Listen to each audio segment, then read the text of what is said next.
Hi guys, in this video I'm just going to explain some problems which I have taken from Charles Alexander book, which is like a fundamental book for all circuit theory and all. So let's start with a few problems. I have taken about 10 to 12 or something. So it's this first problem.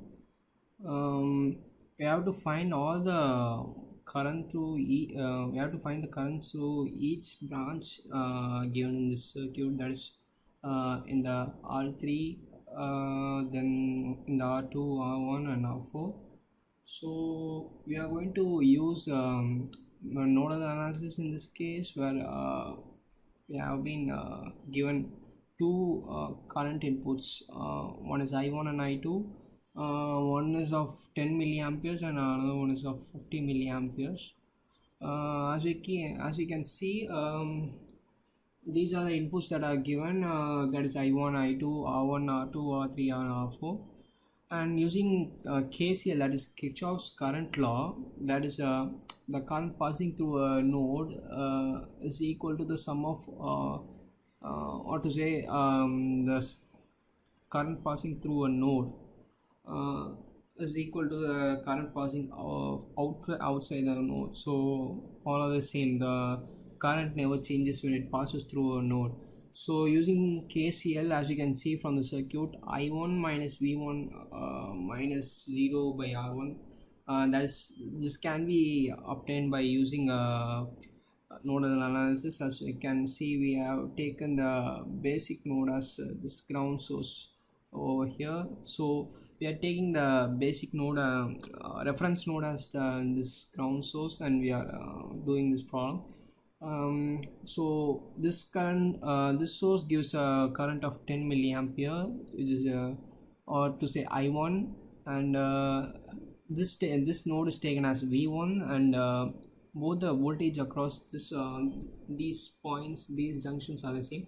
So it's entirely V1 across this junction. So it is V1 minus 0 by R1, as we can take it from the nodal analysis theory. And it's V1 minus V2 by R2, that is V1, and the voltage across this node is taken as V2, and it's the resistance between these R2, and and V1 minus V2 by R3 equals 0, which is this entire part, as we have same as that we have taken across this part. So entirely taking it as so we get equal to 0, as it's like a loop.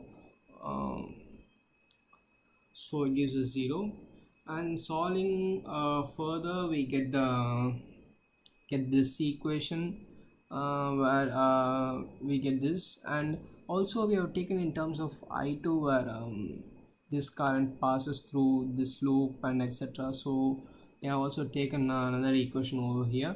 So it's like two simultaneous equations, where we have to solve for V1 and V2. Solving for V1 and V2, we are getting values, that is these two equations give further these two equations, and on solving these two equations, we get V1 as this and V2 as this. So since we know the nodal voltages, we can find out the currents passing through each resistor, as this voltage minus this voltage by this resistance gives the current passing through this resistance. So it gives us the current passing through this node. Yeah, so it's done. So we have found out the current passing through each of these nodes, as generally you have to find out. Yeah, the second problem deals with nodal equations, and we have to solve for nodal voltages. So as we can see from the circuit, we have two current sources with four resistors, and each current source is about 1 milliampere and 2 milliampere. So going to the solution, we can say that we have to apply KCL again to these equation, this branch, and we get IA, we are considering the node over here and the common node over here. So these are like voltages, and this is taken as a reference node entirely. So this V1 and this V2 entirely. So we are applying, instead of I1 in the last problem, we are taking this IA and IV. So it's and also V1, instead of V1 we are taking as VA. So IA minus VA by R1, that is IA minus VA by R1. So this is the this part, and minus VA minus VB, VA minus VB by R2, by R2 equals 0. That is applying the KCL equation, and similar fashion we are getting the same thing across this node.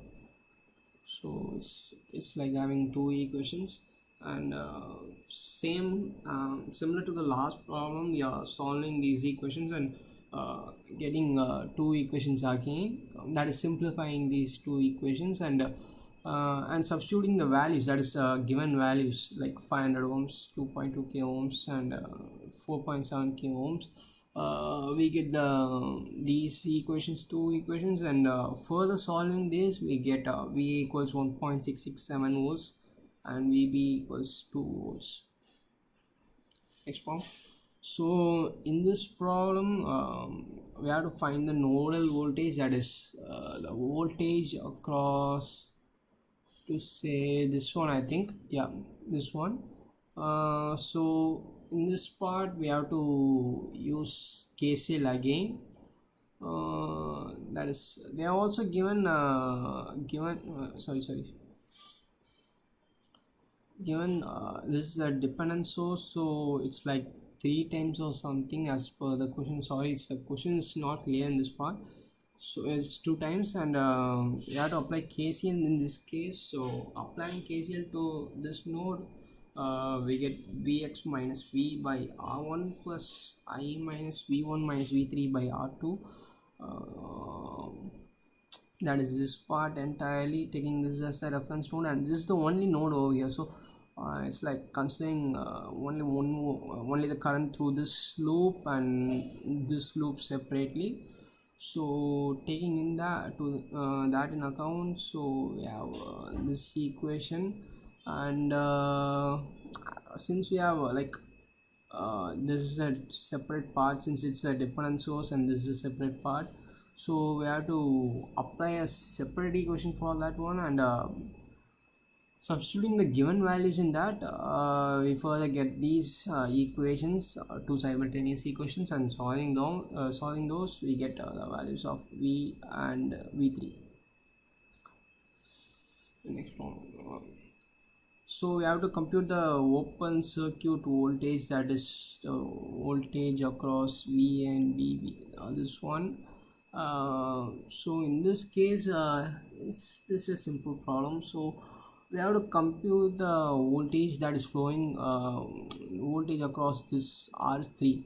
So in this case, we have to find the current passing through the entire circuit, and since total current passes through this part and it splits into two parts, that is through R4 separately and R2 and R3 separately. So it's like applying a current division rule to the total current passing through the circuit. So we have to find the total resistance first, that is R1, and these two R2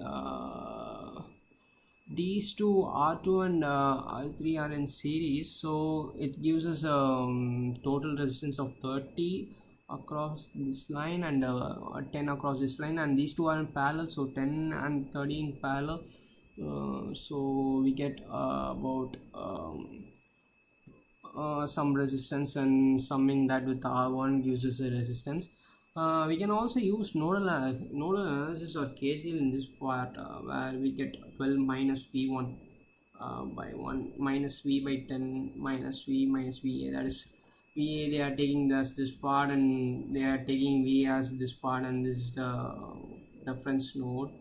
So considering all that, we have 12 minus V1, that is 12 minus V1 blah blah blah minus v by 10. So this is v and this is 10 ohms. So and v minus va by 10, that is v minus va by 10, so which gives us a big zero. And applying KCL to the node v3, that is this, no, sorry, solving this equation, we get the value of v, that is 10.58 ohms, that is a voltage across this part, and va, we get it as 7.059 volts.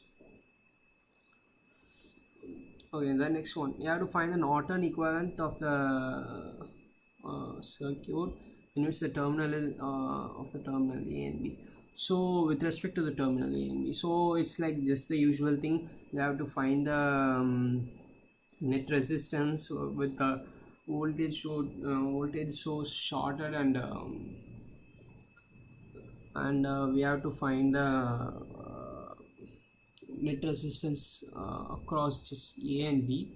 So considering that part, we get that is known as the Thevenin resistance or something. Both the Thevenin resistance and Norton resistance are considered to be the same, so we don't have to consider it separately. So we can, that is ZTH means Thevenin resistance or Thevenin impedance, which gives us 2.115 ohms, that is a net resistance across the across the circuit. And so with the voltage source over here being shorted, and this is the circuit that's taken without the terminal A and B, such that we have to find the voltage or the current flowing through this entire part.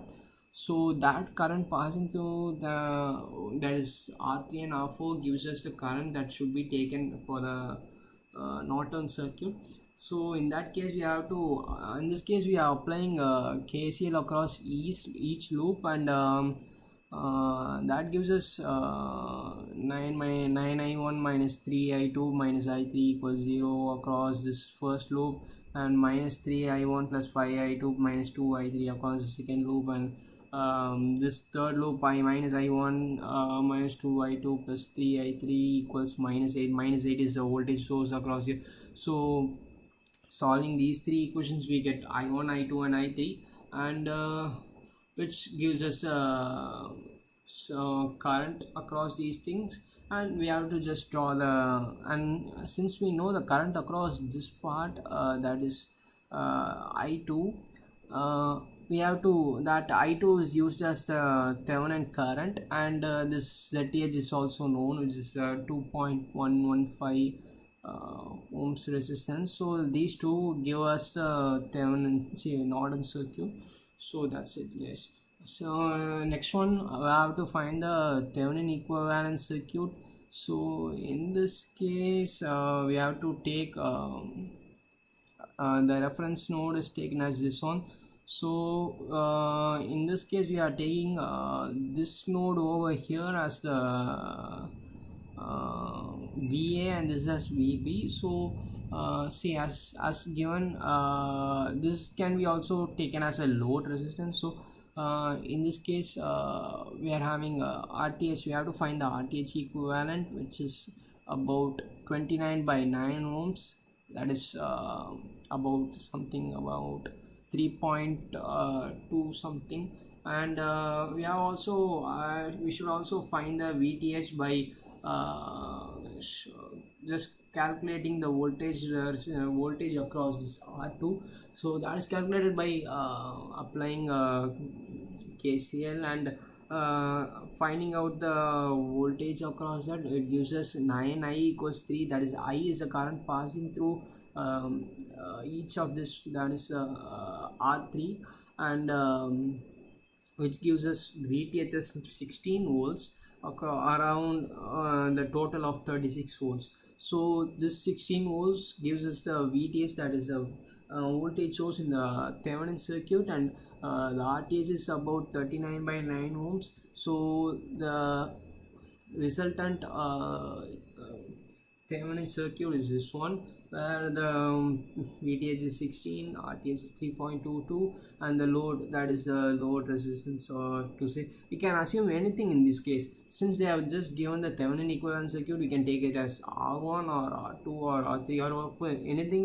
Anything is suitable in this case. So it just we have to get the resultant resistance, that is the sum of total resistance, that is RTH plus the load resistance, should be around 6.22.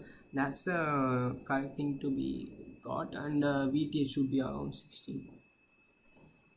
The next one, we have to find the nodal voltage and current in the given circuit. So that is, we have to find the nodal voltage across these points V3, V1 and V2, and we have been given V1 and I1. So I think we have to use this superposition theorem, which is given in Alexander, superposition theorem in Alexander, to solve this circuit and to find out the voltage across this.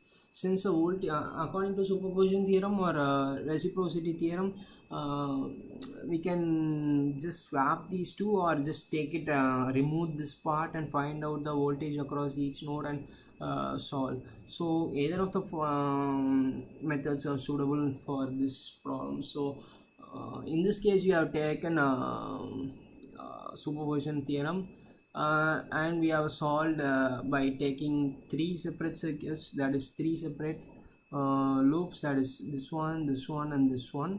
So solving as three separate loops, we have got 2 into V3 minus V1, that is V3 minus V1, this is the current, that current is 2. So 2 into V3 minus V1 plus 2 into V3 minus V2 equals 4 into V1, that is this part alone, and 3 into V3 plus 3 V2.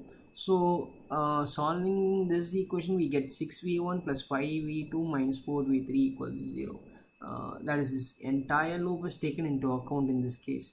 So the next part is V2 minus V1. So the V2 minus V1 is just voltage source in this case. So V2 minus V1 is just V1, not V1, the voltage across voltage provided by the source, which is in this case 3, and considering the whole loop in the account, we get another equation, that is 2V1 plus 2V2 minus 4V3 equals 2.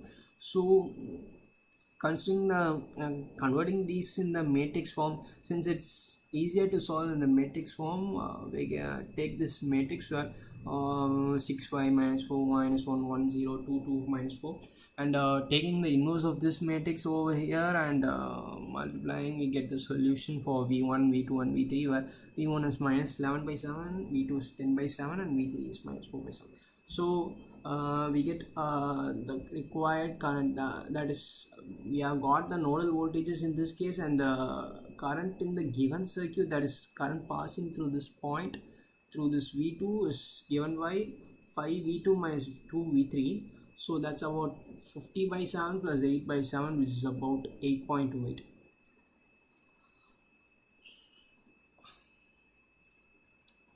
So this is the next problem, where we have to find the nodal voltage in this circuit, and the current I1 and I2 passing through it. So it's like finding out the nodal voltage over here, and the current passing through resistances R1 and R2. Considering these, we get V1 by S, that is S is, they have taken the resistance in the Laplace form, as you can see. We have to take the inverse later. So taking it as V1 by S plus V1 minus V2 by 4S equals 1. So solving this, we get it as 4S equal to 5V1 minus V2, and further taking it in the nodal analysis form, where we get consider this part 1 minus this V1 minus R1 by R1 equals this part, where the current V1 minus V2 by R3. We consider that, and we get this equation. So this is the first equation, and second part includes the same thing which is done across this part. So equating the current that is passing through this far from this part and this part, which is the contribution of this part and contribution of this part across this is the same. So equating that, we get this equation, final equation, where v1 minus v2 by 4s equals v2 by v2 plus 4s by 2s. So we get I1 as v1 by s and I2 as v2 by 2s. Since the value of s is given to us in the question, so it's like 2 by 7 ampere and minus 18 s by 2s, which is about minus 9 amperes. Okay guys, the next question, we have to find the Norton equivalent of the circuit, which we have already done, but the case is that we have a dependent source over here, which is about 4 times I, that is 4 times the current passing through this resistor R1. So in this case, you have to take in account a new voltage source across this load over here, that is this part, and we have considered we have shorted this part, so it's like R1, the just usual RTS things. So finding out the current I1 when we just apply a sample voltage, that is to find out the current passing through this part by applying a sample voltage over here, like 1 volts or something. So we get I0 over here and I over here, and solving for I this by applying KCL, we get I0 equal to 5 times I, and further substituting that value in this equation, we get I0 as 5 by 12. So 5 by 12 and RTH is 1 by I0, as we can see from this equation. So it's like RTH is about 2.5 of 2.4 ohms.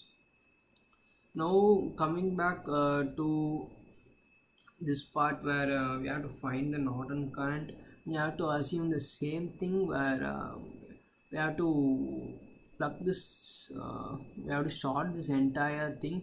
So it's like current is flowing through empty junction over here, and it's like R1, that is R1 over here. So this this doesn't need to be here, so it's like we don't need this R2 be in this circuit, since it's since no current will flow through that, since there's a shorter circuit over here. So it's like finding out the current over here, and which is nearly I0. So I think that will be around 5 by 12 amperes, and which gives us a Norton current that is about 5 by 12 amperes, and RTH is about 2.4 amperes. So we'll be getting a circuit with these values. This is the last problem, I think. So we have to compute the currents in this circuit shown below. This can be done as we have already done earlier problem, like using KCL in each of these loops, or using superposition theorem. And since it's like we are assuming the currents in each of these loops and solving it, so it's like first considering the first loop, that is I1. So it's like I1 is I1 minus I3 is the current over this part, and I1 minus I2 is the current over this part, and I1 flows over this entire node. Similar is for this thing, and this I2 is over here, and this is about we don't need to consider the current over here, since there's only a voltage source, and the current flowing through this part is just I3. So considering we should be having about 3 equations, separate equations. Considering this part, this loop, we get this equation, that is 2 into I1 minus I3 plus 4 into I1 minus I2, that's 2 into I1 minus I3 plus 4 into I1 minus I2, sorry, equals 0, and which gives us this final equation.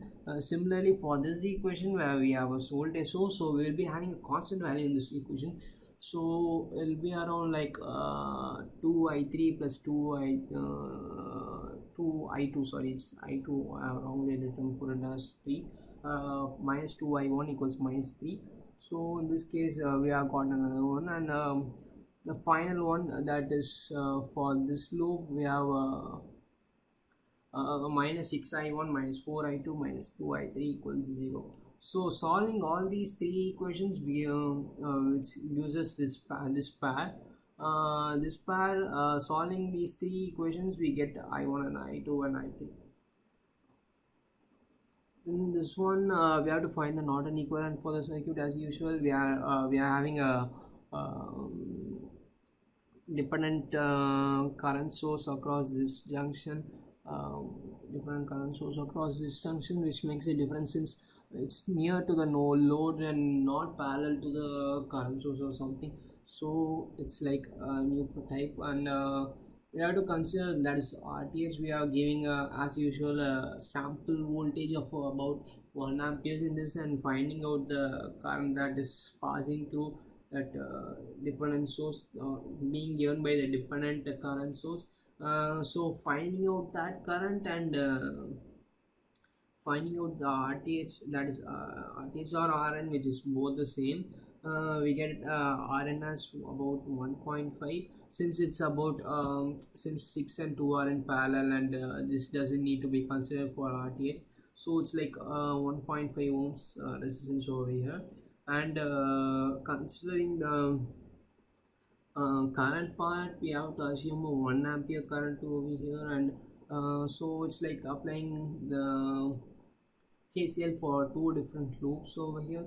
So it's like considering I1 I2 over here and I1 over here, and finding the separate parts. So it's I1 is about half of I2, and solving these two cases, we get V0 as 6i1 plus 3i1 is about 9i1, and I0 as 9 by V0. So it's 9 by V0 over here, which is Norton's current, and the Thevenin or Norton resistance over here, and this is the load part. The final one, we have to find the voltage in the given circuit, that is over the entire part across each node. So in this case, we have to apply nodal analysis, as you can see, and applying there are about how many nodes, 1 2, this is taken as the reference node. So there are about 2 nodes in this case, and applying nodal, or we can also use source transformation.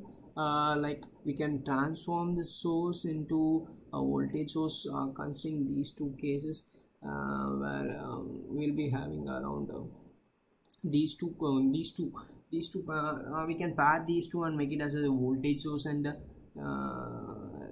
voltage source and a resistance. As you can see over here, we can transform it into a thing, and further we can transform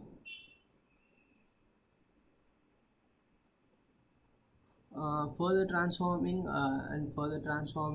it gives us V1 equals to, since we need the nodal voltages over here, so it makes it simple for us to transform. So it's like we are removing this entire part and making it as a simpler current source over here. So see, it's over like this over here, and the 0.25 ohms disappears over here, so it makes it as 0.125, and solving it, further solving it, it gives us the value of V2 and V1, which is about like this, and yeah, that's it. So the ratio of V2 by V1 is about -1 by 22. That's it, guys. Thanks.